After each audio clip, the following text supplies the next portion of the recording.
ways towards peace. But it was also born from the quest for ideals, ideals of lasting peace between all peoples of the world, despite the heavy burden of violent past, sorting from the transformation of people's minds by building defenses of peace to them. This day, we all are about recognizing the relevance of happiness and well-being as universal goals and aspiration. We heard so much about that in the lives of human beings around the world, and the importance of the recognition in public policy objectives.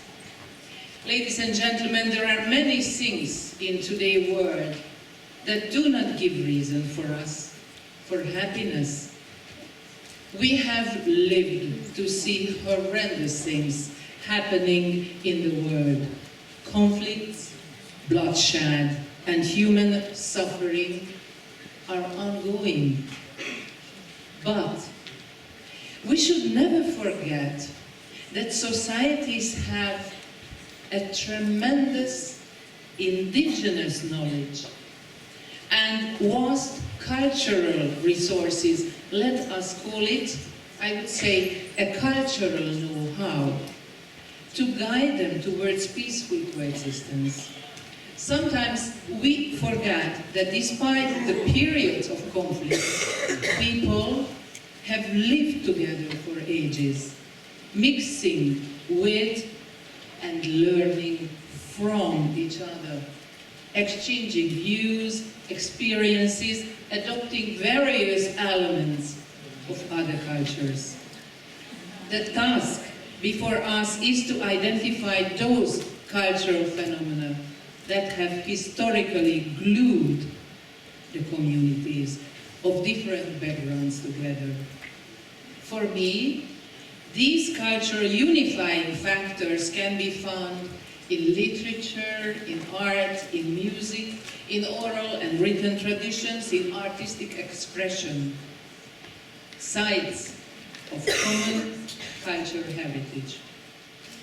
Understanding the indigenous forces and processes that promote tolerance, mutual acceptance, and cooperation is the first step towards relearning how to focus on these positive facts.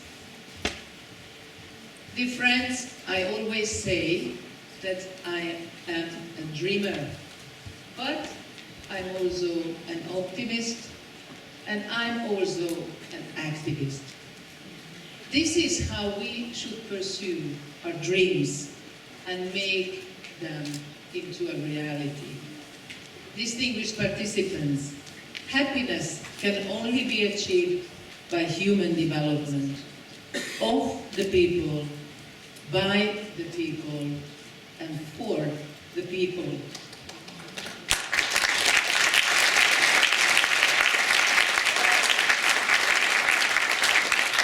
Only development, where people are both the drivers and the recipients of development, where interests of future generations are safeguarded, can be suitable and sustainable.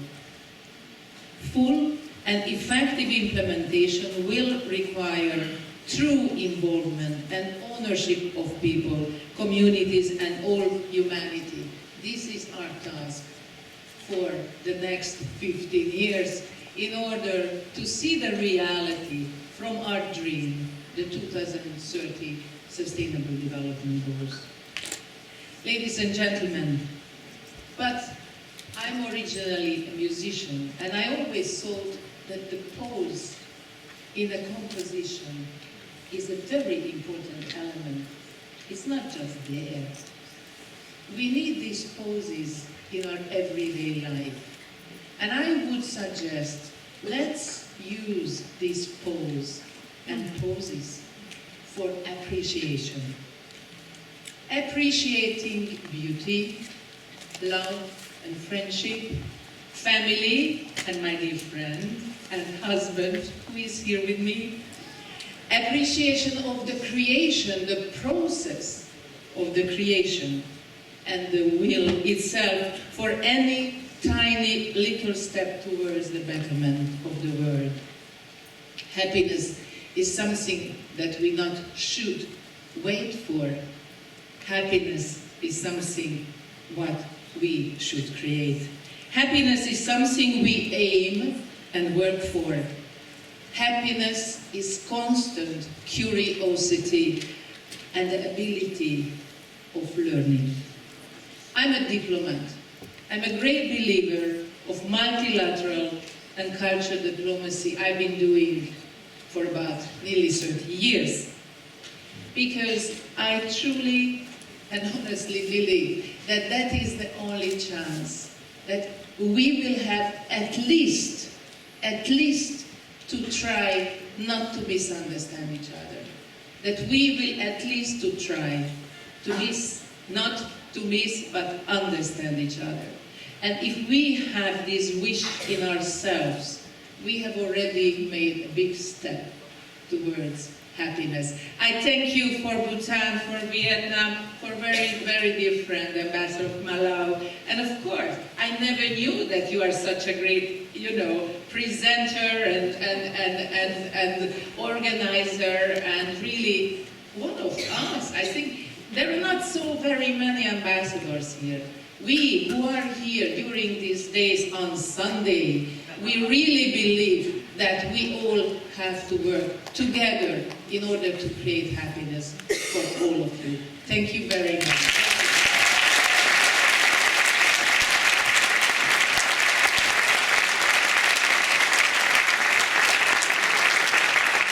Well, since she said happiness begins with a smile, we're going to try to make her smile a little today. And to help me do that, I would like to welcome to the stage a very special man, Jim Luce, the president and CEO of the J. Luce Foundation. And it's because of Ambassador Boyegi's many years of service and humanity for embodying the characteristics of honor, integrity, intelligence, and benevolence that we now honor her with the James J. Dudley Luce Foundation Global Citizenship Award. Please give a warm round of applause.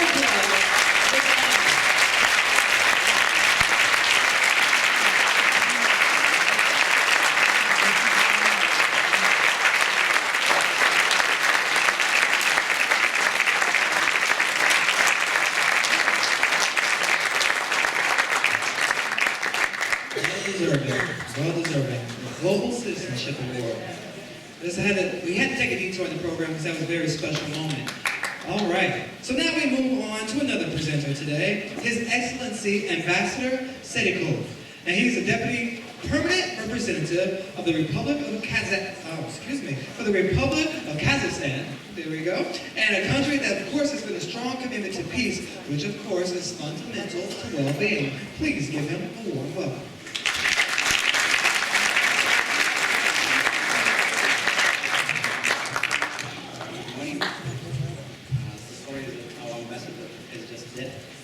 For another happy event. We have parliamentary elections today, and he went to cast his vote for a brighter and happier future for our nation in Kazakhstan. And in my short remarks, I would like to share what we in Kazakhstan do to increase well-being and thus to make our people happier. Excellencies, ladies and gentlemen, I would like first of all to thank the permanent representatives of the Republic of Palau, San Government in Principe, and Socialist Republic of Vietnam for making possible this commemoration of the International Day of Happiness. We pay tribute to the Kingdom of Bhutan for championing the concept of happiness and well-being as a fundamental goal which we both share. Happiness and well-being are therefore primary and implicit goals of the 2030 Agenda and overarch all of the 17 Sustainable Development Goals. that all developed and developing countries alike are trying to implement.